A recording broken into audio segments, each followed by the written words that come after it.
veamos las tasas de crecimiento no petroleras y ahí la historia cambia.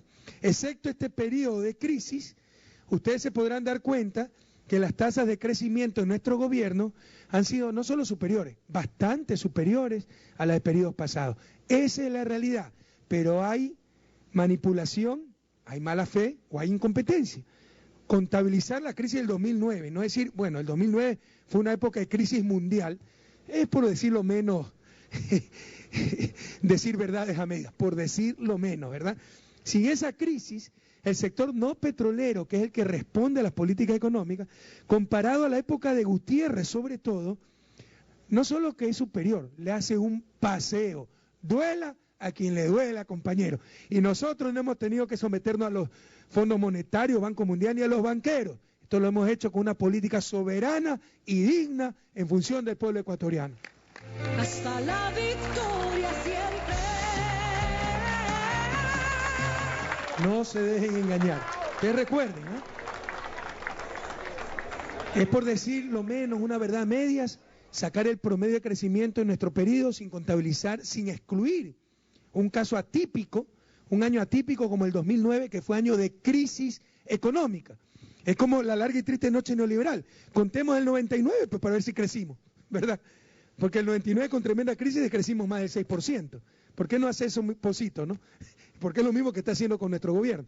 Segundo, quitando la parte petrolera, que crece mucho en el gobierno de Gutiérrez porque empieza a funcionar el oleoducto de crudos pesados, no por Gutiérrez, en el sector no petrolero le hacemos un paseo, pero un paseo.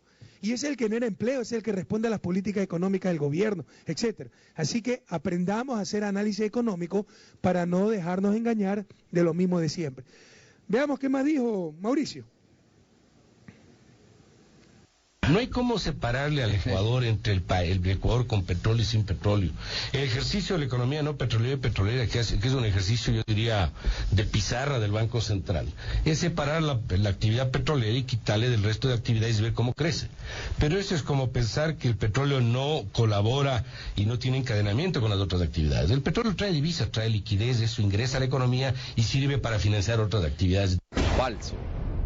Nadie dice que el petróleo no trae divisas, no beneficia. Aquí el argumento es que el sector petrolero no necesariamente responde a las políticas económicas, puede responder a buena suerte. Encontramos petróleo, no encontramos, se conectó el OCP o no se conectó. Y en el caso de ingreso, porque esto mide producción, el crecimiento, ¿subieron los precios de petróleo o no subieron? Nadie dice que no beneficia. Lo que estamos diciendo es para mí la calidad de la política económica. El sector que responde a esas políticas es el sector no petrolero. ¿Sí está claro? ¿Sí está claro, Roberto? No. ¿Okay? Entonces, no se nos deje engañar. Lo que está diciendo es una barbaridad. Por supuesto que es un ejercicio fundamental en una economía como la ecuatoriana, separar el sector petrolero del no petrolero, para que no nos engañen, ¿no? Como nos quieren engañar en la época de Lucio, cuánto creció la economía y lo que creció fue el sector petrolero, por Lucio, no, a pesar de Lucio, porque empezó a funcionar el oleoducto de crudos pesados. Entonces que quede claro, no solo que es posible, sino que es indispensable en una economía como la ecuatoriana, para evaluar la política económica, separar sector petrolero y no petrolero. Lo que está diciendo el economista Mauricio Pozo es errado, con H y sin H, errado, ¿ok? Sigamos. El país del Ecuador ha tenido permanentemente superávit comerciales siempre, a partir de la dolarización. Todos los años ha tenido superávit comerciales, excepto el año 2002. Pero todos los años tuvo superávit comerciales y paradójicamente, cuando tiene déficit es cuando tiene la mayor cantidad de ingresos, que es en los últimos años a raíz del incremento del precio del petróleo. Entonces, eso no da espacio para decir que la dolarización es el causante del déficit del sector externo. Es más, la dolarización, en el periodo de dolarización es cuando mejor se han comportado las exportaciones ecuatorianas. Falso. Y sí que lo dejo de año yo, Mauricio. Eso sí es una barbaridad conceptual. Yo entiendo lo otro que trata de manipular para defender el gobierno de Gutiérrez, ¿no? Pero esto sí es una barbaridad. Esto es retroceder 200 años en el desarrollo de la ciencia económica, ¿no? Quiere decir que media humanidad está perdiendo el tiempo pidiéndole a China que revalúe el yuan, porque resulta que el tipo de cambio no tiene importancia en las exportaciones, pues de acuerdo a Pedro también, tú eres economista, no ha tenido importancia por el tipo de cambio en las exportaciones. Es un tipo de cambio fijo extremo como la dolarización no ha sido importante para las exportaciones. O sea, Argentina reventó con la convertibilidad por gusto, ¿no? Porque el tipo de cambio fijo extremo no ha sido importante. Esto es falso. Y aquí está la evidencia, compañero. Aquí tenemos la balanza comercial no petrolera. Les insisto, la petrolera puede depender de que subieron los precios, bajaron, no de la política económica, no de la dolarización. No depende de la competitividad, el petróleo no se produce, se extrae, está en oferta fija a nivel mundial. Todo petróleo que se extrae normalmente se coloca, no depende de la competitividad del país, no depende de su productividad, ni siquiera se crea el petróleo. Nadie en toda la historia de la humanidad ha creado una gota de petróleo, se extrae. Entonces, lo que responde a la política económica y el sistema cambiario, en este caso dolarización, es la economía no petrolera y en este caso, las exportaciones no petroleras. Veamos qué ha pasado con la balanza comercial no petrolera, porque eso también es lo que hay que ver.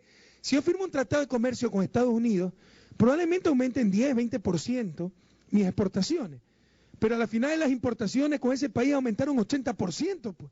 Y fue más lo que perdimos que lo que ganamos, ¿sí estamos claros? Nadie duda que con un TLC aumente el volumen de comercio, pero que aumente el volumen de comercio no significa que se beneficie al país. Depende de cuánto vendemos y cuánto nos venden, ¿sí estamos claros? Y puede ser, sobre todo con dólar, que nos vendan mucho más de lo que vendemos y eso no es bueno para el país.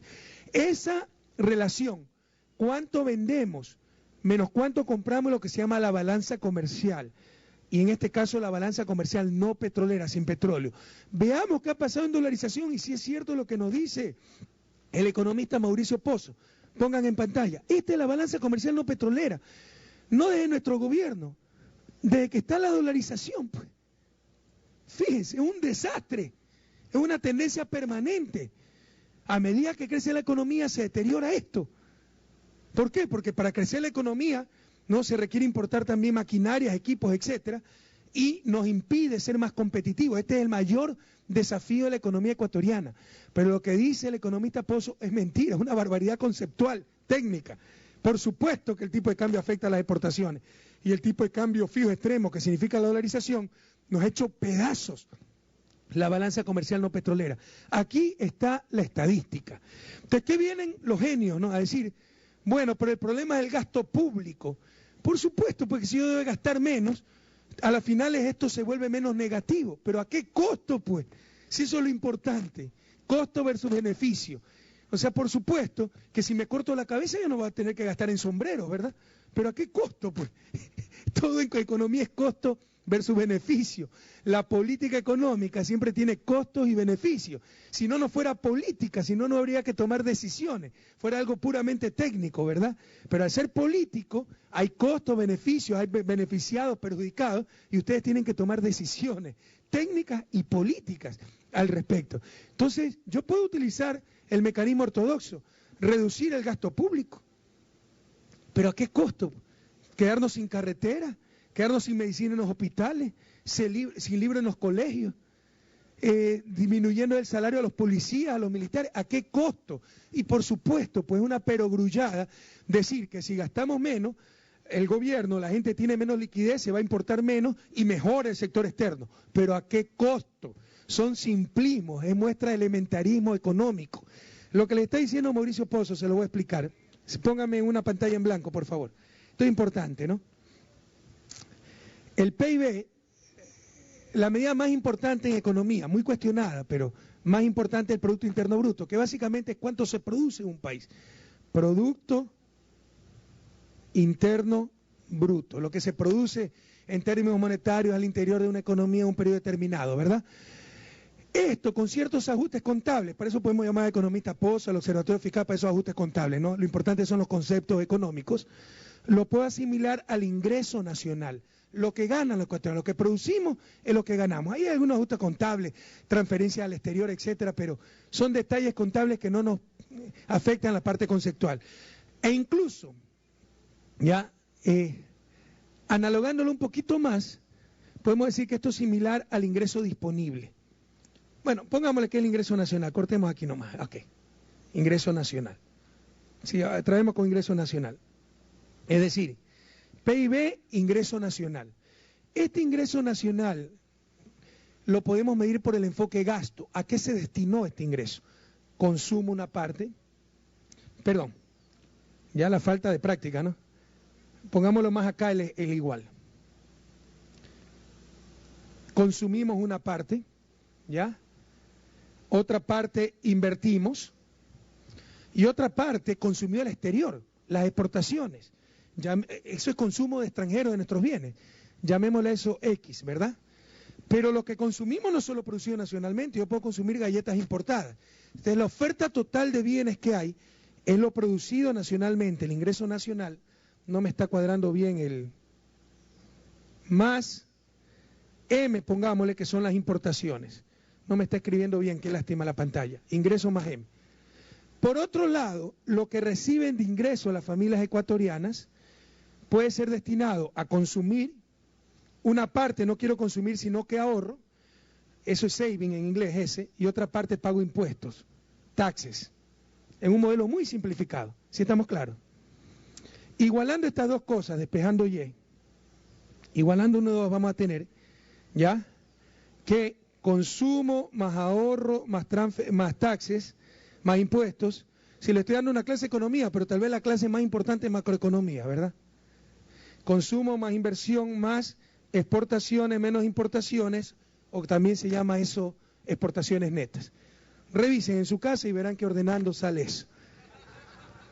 Simplificando y ordenando, perdón, aquí me faltó, aquí hay un agente más, miren el Alzheimer, un agente más me faltó aquí, gasto público, lo que gasta el gobierno, ¿sí o no? ¿Ok? Más G, lo que gasta el gobierno. Ordenando esto voy a tener S menos I, ahorro menos inversión, más impuestos menos gasto, es igual a exportaciones menos importaciones. Y a esto es lo que se refiere Mauricio Pozo. ¿Esto qué me dice? La diferencia entre lo que ahorra la familia menos lo que invierte, más el ingreso del gobierno menos el gasto del gobierno, es igual al resultado externo. Yo quiero mejorar este resultado externo, reduzco gasto público. Pero si eso es una cuestión matemática. Pero acá atrás de esto hay gente, pues. Hay niños estudiando, hay policías trabajando, hay carreteras construyéndose. ¿A qué costo? ¿Qué costo significan estas políticas? Si estamos claros. Esto es lo que se llama la condición macroeconómica fundamental. Entonces, ¿qué es lo que debe buscar una buena política macroeconómica? ¿Ya?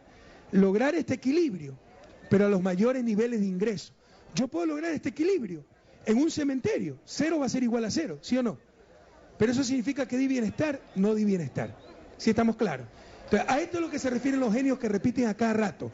Para equilibrar el sector externo, es decir, para mejorar esto, hay que disminuir gasto público, así sube esto y sube esto.